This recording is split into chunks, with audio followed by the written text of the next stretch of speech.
So first things first, if you're new to the land investment model, seller financing is probably one of the biggest exit strategies for your business here. So just as a quick recap, you go out and you purchase a property at a discount. Let's say you purchase a property for $1,000.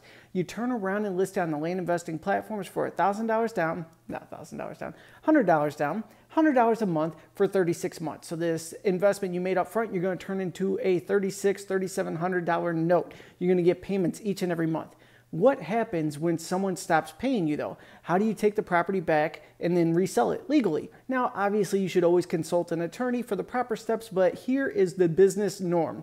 Most of the investors out there give a 60-day period for defaults. This means that if you stop paying, the clock starts on the date you stop paying. So if it's due on the 1st and you don't pay on the 1st, clock starts. Now you got the next month on the 1st, the following month on the 1st. On the 2nd of that following month there, day 61 per se, they are able to resell this property. It's written into the contract. Now me personally, I give a 90-day grace period. I don't know why. I just do that because I like to give people a fair shake. I've been on all sides of the financial scale throughout my life there, so I know what it's like to fall on tough times, and then, I just want to give people the benefit of the doubt. So here's exactly how this works.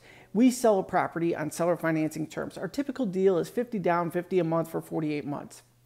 Now with that, let's say they pay for 6 months and they just disappear on month number 7. The clock starts and we'll reach out and say, hey, I hope everything's okay. Let me know if you want to pause your payments, if you want to readjust the monthly payment, whatever it is, I try to work with them.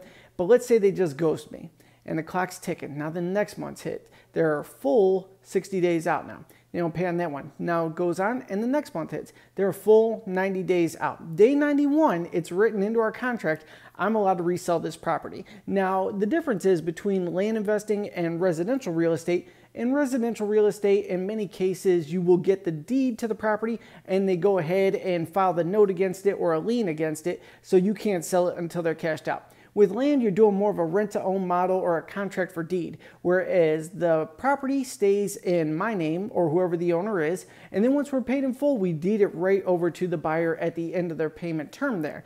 Now, the reason this is structured like this is, one, the deal note of the property is really low. Now, there is a fair amount of defaults in the business, so if you had to do a full foreclosure process, it would blow all your profits and some, not making it worth it at all. That's why you structure these as a rent-to-own or a contract for deed.